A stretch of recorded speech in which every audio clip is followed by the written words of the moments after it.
کہ رسول خدا کے لیے خداوند عالم نے دنیا اور آخرت کی آگ کو حرام قرار دیا ہے، لیکن یہ لوگ یہ بات نہیں سمجھ رہے تھے کہ جب حدیث قصہ ہم بیان کرتے ہیں تو حدیث قصہ میں یہی ملتا ہے کہ وہ لوگ جو حدیث قصہ میں یہی ملتا ہے کہ جب رسول خدا جناب فاطمہ زہرا کے گھر آتے ہیں تو کبھی امام علی آ کے شمام کرتے ہیں رسول خدا کی خوشبو کو، کبھی امام حسن آ کے شمام کرتے ہیں، کبھی امام حسین علیہ السلام رسول خدا کی خوشبو کو شمام کرتے ہیں، حتیٰ کہ جب رسول خدا کا زمانہ تھا اور رسول خدا دین پھیلا رہے تھے تو وہ کافر اور مشرک جو رسول کو رسول نہیں سمجھتے تھے، لیکن جب کسی گلی سے رسول خدا کا گزر ہوتا تھا تو 3 دن تک رسول خدا کی خوشبو کو محسوس کرتے تھے، اور وہ کافر کہتے تھے کہ لگتا ہے یہاں سے رسول کا گزر ہو گیا ہے۔ کیوں؟ کہ وہی خوشبو آ رہی ہے جو رسول خدا کے بدن سے آتی تھی۔ اب وہی خوشبو امام رضا علیہ السلام نے اشمام کی اور کہا کہ یہ 4 بال میرے رسول خدا جد امجد رسول خدا کے ہیں، اور جیسے ہی وہ آگ کے قریب ہو گئے تو آگ خاموش ہو گئی۔ میں کہوں کہ یہ رسول خدا کے بال کا مقام تھا کہ جب بال اس آگ کے قریب جاتے ہیں تو آگ خاموش ہو جاتی ہے، جب رسول خدا کے بالوں کا یہ مقام ہے تو اس کے آل کا کیا مقام ہوگا، تو اس کی آل کا کیا مقام ہوگا۔ اور ان کی آل میں سے ایک شخصیت امام رضا علیہ السلام، ایک شخصیت امام رضا علیہ السلام کی، جس کو امام رؤوف بھی کہتے ہیں، باب الحوائج بھی کہتے ہیں، ضامن آہو بھی کہتے ہیں، اور ایک لقب مولا کا عالم آل محمد، عالم آل محمد امام رضا علیہ السلام کا لقب ہے۔ میں ایک مثال دے کر اس لقب کو واضح کرنا چاہتی ہوں کہ مثال کے طور پر ایک گھر میں سب کے سب خوبصورت ہو، سب کے سب نہیں، ایک شخص خوبصورت ہو تو کہتے ہیں کہ یہ گھر میں سب سے زیادہ خوبصورت ہے۔ اگر کسی گھر میں ایک شخص بہت ہی زیادہ ہوشیار ہو تو کہتے ہیں کہ یہ سب میں سے زیادہ ہوشیار ہے، یا پھر کہیں کہ اگر کسی ایک کے پاس زیادہ علم ہو تو کہتے ہیں کہ ان میں سے سب میں سے اس کے پاس زیادہ علم ہے۔ لیکن یہاں پر وہ گھرانہ ہے، وہ آل محمد کا گھرانہ ہے کہ جہاں پر سب کے سب عالم ہیں، جہاں پر سب کے سب عالم ہیں۔ عالم تو کیا، علم لدنی کے مالک ہیں۔ جس گھر میں رسول خدا یہ فرماتے نظر آئیں کہ انا مدینۃ العلم و علی بابھا، اس گھرانے میں جب امام محمد باقر کو باقر العلوم کہہ کے پکارا جائے، یعنی علم کے سینے کو چیرنے والا، علم کو کھول کے بتانے والا، علم کو واضح کر کے بتانے والا، اس گھر میں اگر عالم آل محمد بنی ہے تو وہ امام رضا علیہ السلام کی ذات بنی ہے۔ یہ وہ امام رضا علیہ السلام ہے کہ جن کی زیارت کا اگر ثواب دیکھیں تو اصول کافی کی روایت ہے کہ امام موسیٰ کاظم علیہ السلام کے ساتھ کسی نے گفتگو کی اور پوچھنے لگے کہ مولا امام رضا علیہ السلام کی زیارت کا کتنا ثواب ہے؟ تو مولا فرماتے ہیں کہ جو میرے فرزند رضا کی مشہد میں زیارت کرے گا تو اس کو 7 مقبول حج کا ثواب ملے گا۔ تو جیسے ہی راوی سنتا ہے تو کہتا ہے کہ مولا 7 مقبول حج، ہم ایک حج بھی کرنے جاتے ہیں تو پتہ نہیں ہوتا کہ یہ مقبول ہوا ہے یا نہیں ہوا، لیکن مولا فرماتے ہیں کہ جو میرے بیٹے رضا کی زیارت کرے گا اس کو 7 مقبول حج کا ثواب ملے گا۔ جب راوی سنتا ہے تو تعجب میں پوچھتا ہے مولا 7 مقبول حج؟ تو مولا کی تعداد بڑھتی جاتی ہے، مولا فرماتے ہیں 7 نہیں بلکہ 70 مقبول حج کا ثواب ملے گا۔ جب وہ راوی اور تعجب کرتا ہے تو مولا کہتے ہیں کہ 70 نہیں بلکہ 700 مقبول حج کا ثواب ملے گا۔ پھر وہ تعجب کرتا ہے مولا 700 حج؟ پھر مولا فرماتے ہیں کہ 7 نہیں، 70 نہیں، 700 نہیں بلکہ 70,000 مقبول حج کا ثواب ملے گا۔ تو راوی کہتا ہے کہ مولا کیوں مولا رضا کی زیارت کا اتنا ثواب ہے، جبکہ ہم دیکھتے ہیں کہ امام علی علیہ السلام کی زیارت کا بھی اتنا ثواب نہیں ہے، جناب فاطمہ زہرا کی زیارت کا بھی اتنا ثواب نہیں ہے، امام حسین علیہ السلام کی زیارت کا بھی اتنا ثواب نہیں ہے، حتیٰ کہ رسول خدا کی زیارت کا بھی اتنا ثواب نہیں ہے۔ کیوں امام رضا کی زیارت کا اتنا ثواب ہے؟ تو مولا فرماتے ہیں کہ جو امام رضا علیہ السلام کی زیارت کرتا ہے وہ مستقل ایمان ہوتا ہے، یعنی اس کا ایمان مکمل ہوتا ہے جو میرے بیٹے رضا کی زیارت کے لیے آتا ہے۔ کس طرح سے ایمان مکمل ہوتا ہے؟ مولا فرماتے ہیں کہ جب ہم اللہ کے گھر کی زیارت کرتے ہیں، کوئی شخص اللہ کے گھر کی زیارت کرتا ہے تو یہ یقین نہیں ہوتا کہ آیا وہ اللہ کے رسول کو مانتا ہے یا نہیں۔ جب رسول کی زیارت کرتا ہے تو پتہ نہیں ہوتا کہ اس کی بیٹی کو مانتا ہے یا نہیں۔ جب جناب فاطمہ زہرا کی زیارت کرتا ہے تو یہ یقین نہیں ہوتا کہ آیا علی کی ولایت کا اقرار کرتا ہے یا نہیں، یا پھر جب علی کی ولایت کا اقرار کرتا ہے تو یہ معلوم نہیں ہوتا کہ حسین کو مانتا ہے یا نہیں۔ لیکن جب امام رضا علیہ السلام کی زیارت کرنے کوئی آتا ہے تو سمجھ لو کہ یہ اول سے لے کر آخر تک امام کو مانتا ہے، یہ اللہ کو بھی مانتا ہے، یہ رسول کو بھی مانتا ہے، یہ جناب فاطمہ زہرا کو بھی مانتا ہے، یہ علی مرتضیٰ کی ولایت کا بھی اقرار کرتا ہے، حتیٰ کہ 12ویں امام تک ایمان رکھتا ہے، یعنی اس کا ایمان مکمل ہے جو امام رضا علیہ السلام کی زیارت کرنے کے لیے آتا ہے۔ دیکھیں کتنا ثواب ہے۔ اور امام رضا علیہ السلام کیا فرماتے ہیں کہ اگر میری زیارت کرنا چاہتے ہو تو میری بہن کی زیارت کرو۔ اگر تم نے کم میں میری بہن بی بی معصومہ کم کی زیارت کی، سمجھ لو تم نے میری زیارت کی۔ اور ہم کتنے خوش نصیب ہیں کہ ہمارا جب دل چاہتا ہے کہ امام بی بی معصومہ کی زیارت کرتے ہیں، یا پھر جب دل چاہتا ہے کہ امام رضا کی زیارت کے لیے جائیں، بالکل نزدیک ہے، ہم جب دل کرتا ہے امام رضا علیہ السلام کی زیارت کے لیے جاتے ہیں۔ تو بہت ہی خوش نصیب ہیں کہ خداوند عالم نے ہمیں یہ موقع دیا ہے، یہ سعادت بخشی ہے کہ اس کی بہن کے شہر میں ہم سانس لے رہے ہیں، کیونکہ اس شہر میں سانس لینا بھی عبادت ہے۔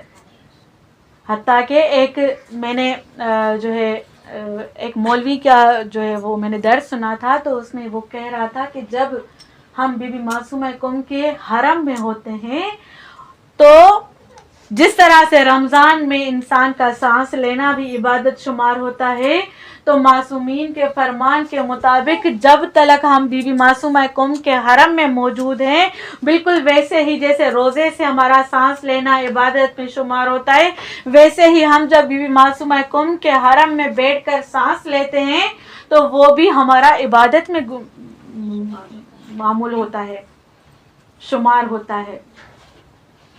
اور امام رضا علیہ السلام کا ایک آخری لقب بیان کر کے، ایک آخری قصہ بیان کر کے آپ کی زحمت کو تمام کروں گی کہ امام رضا علیہ السلام کے میں نے کچھ القاب بیان کیے، اور ان میں سے ایک لقب مولا کا امام رؤوف بھی ہے۔ رؤوف فقط و فقط خداوند عالم کی ذات ہے، لیکن خداوند عالم فرماتا ہے کہ اگر رؤوف تمہیں بتاؤں کہ کسے کہتے ہیں، تو جو انسان بہت ہی نرم دل کا مالک ہو، بالکل بھی نرم دل کا مالک ہو، اسے رؤوف کہتے ہیں۔ اللہ کے بعد کون سی ذات رؤوف ہے؟ اللہ کے بعد رسول خدا کی ذات رؤوف ہے، ان کا لقب ہے رؤوف، اور اس کے بعد امام رضا علیہ السلام کا لقب ہے رؤوف۔ رؤوف یعنی جو بہت ہی نرم دل رکھتا ہو۔ اب ایک قصہ بیان کروں گی کہ کس طرح سے امام بہت ہی رؤوف ہیں، کہ ایک مرتبہ ایک قافلہ امام رضا علیہ السلام کی زیارت کے لیے جاتا ہے، اور پہلے یہ سسٹم نہیں ہوتا تھا کہ بس میں اور ٹرین میں جائیں، سفر کریں۔ پیادل سفر کرنے کے لیے ایک قافلہ روانہ ہوا مشہد کی طرف، اور ان میں سے ایک نابینا شخص جس کا نام حیدر قولی ملتا ہے وہ بھی تھا۔ تو جب یہ قافلہ امام رضا علیہ السلام کی زیارت کر کے واپس آ رہا تھا تو ایک دن کے فاصلے پہ وہ راستہ تھا، ایک گھر ملا ان کو، وہاں پر وہ استراحت کرنے کے لیے بیٹھ گئے. یعنی اس گھر اور امام رضا علیہ السلام کے حرم کے نزدیک ایک دن کا راستہ تھا پیدل. تو جب وہ اس گھر میں ٹھہرے تو رات کا ماحول تھا، تو کچھ نوجوان لڑکے آپس میں بول رہے تھے کہ آؤ، اور حیدر کولی جو نابینا شخص تھا، آؤ اور ان کے ساتھ مذاق کر کے کچھ دل بہلا کے واپس آ جاتے ہیں. تو وہ نوجوان شخص کیا کرتے ہیں، آتے ہیں حیدر کولی کی طرف اور ایک برگا، خالی برگا لے کر ایک دوسرے کو کہتے ہیں کہ تمہیں ملا؟ تو دوسرا شخص کہتا ہے کہ ہاں مجھے ملا. تمہیں ملا؟ کہتے ہیں ہاں مجھے بھی ملا. ایک دوسرے سے ایسے بات کرتے ہیں. تو یہ بیچارہ نابینا شخص پوچھتا ہے کہ تمہیں کون سا برگا ملا ہے؟ تو وہ نوجوان لڑکے کہتے ہیں کہ کیا تمہیں نہیں ملا؟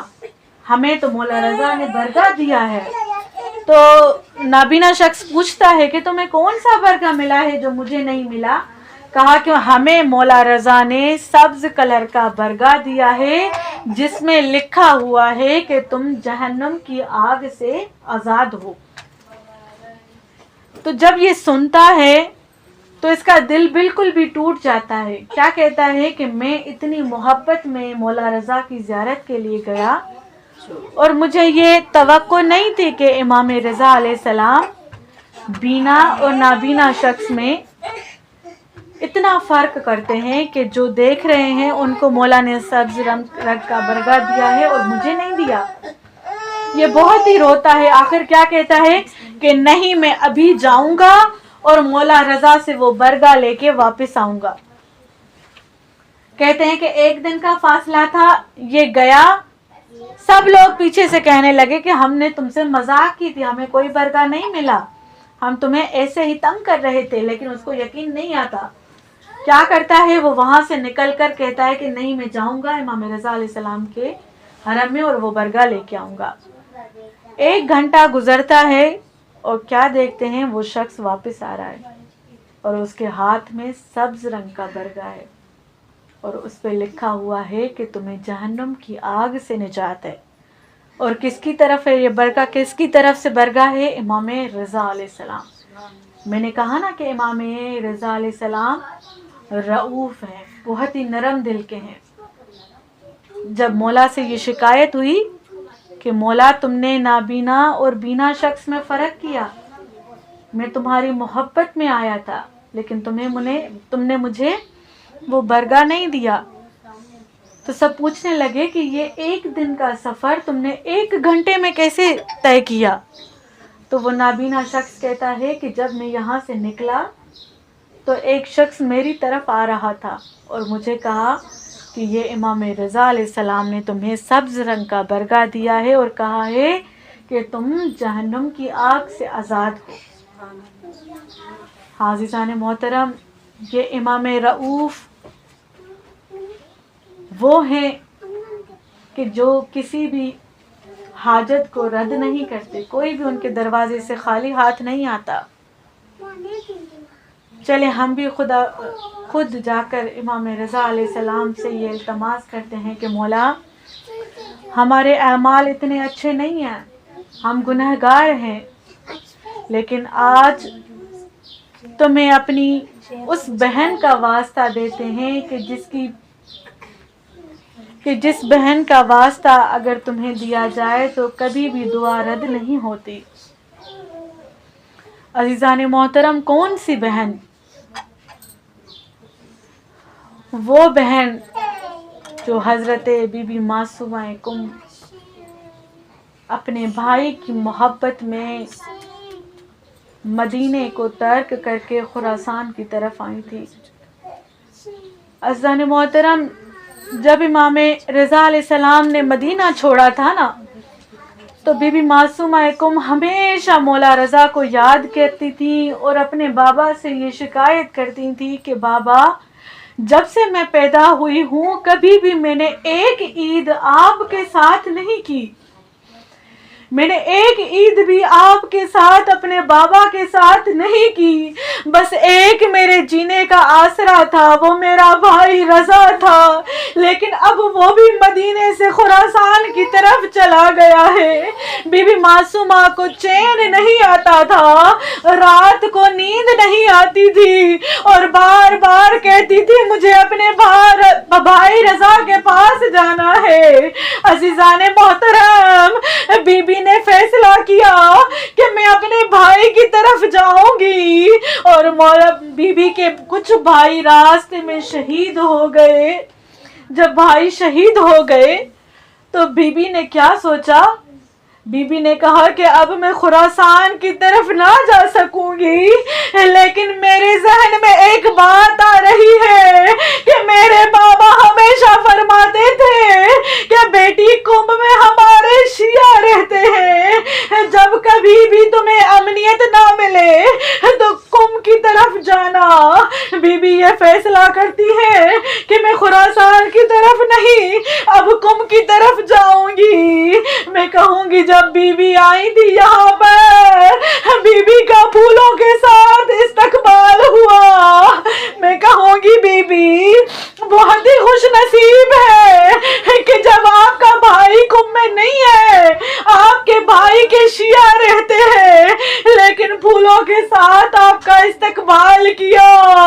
لیکن میرا سلام ہو اس جناب زینب کبریٰ پر جب کوفہ اور شام کی بازار میں آتی ہے، علی کی بیٹی جس کا پھولوں سے استقبال نہیں ہوتا، کوئی پتھر مارتا ہے، کوئی آگ کے شعلے پھینکتا ہے، کوئی تازیانوں کے ساتھ استقبال کرتا ہے۔ المختصر مومنات، امام رضا علیہ السلام جس کو زہر مل گیا، مولا اپنے صحابی ابا سلط سے کہتے ہیں کہ ابا سلط میری کچھ وصیتیں ہیں جن میں سے ایک وصیت کو بیان کروں گی۔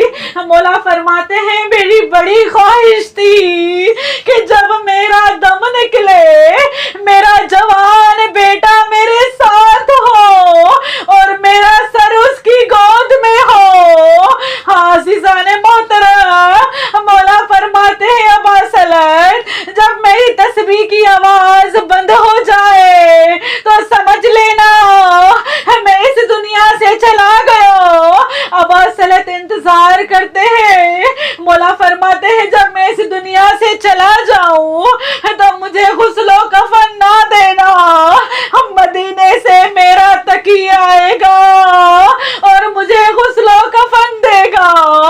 عزیزان محترم، ابا سلط مسلسل تسبیح کی آواز سنتے ہیں، لیکن اچانک تسبیح کی آواز بند ہو جاتی ہے۔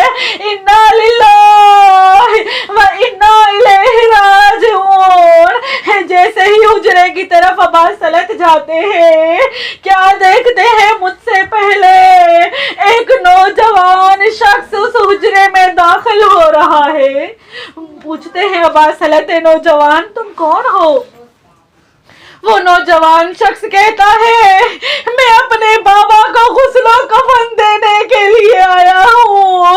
امام محمد تقی کربلا کی طرف رخ کر کے کہتے ہیں ہائے میرے جد حسین جن کا جوان بیٹا بھی تھا، لیکن اتنے مجبور تھے کہ نہ میرے حسین کو غسل ملا نہ کفن ملا، سید سجاد کے ہاتھ بندھے ہوئے تھے۔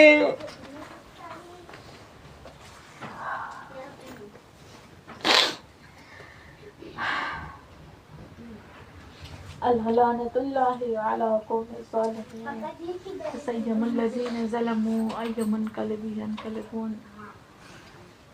خدایا خدایا خدایا ہماری اس قلیل عبادت کو اپنی بارگاہ الہی میں قبول و مقبول فرما۔ خدایا جو خاران یہاں پر حاضر ہیں ان کے دلوں میں جو حاجات ہیں وہ اپنی بارگاہ میں قبول و مقبول فرما۔ خدایا جن کے پاس جو پریشانیاں ہیں خدایا تجھے واسطہ ہے محمد و آل محمد کا، ان کی پریشانیوں کو دور فرما خدایا، جن کو اولاد عطا نہیں کی، خصوصاً بھابی معصومہ کو خدایا تجھے واسطہ ہے جناب علی اصغر کا، تجھے اسے جلدی اولاد نرینہ عطا فرما خدایا، جن کو اولاد عطا کی ہے ان کو صحیح اور صالح تربیت کرنے کی توفیق عطا فرما خدایا، ہمیں اپنے جناب فاطمہ الزہرا اور جناب زینب کی سیرت پہ چلنے کی توفیق عطا فرما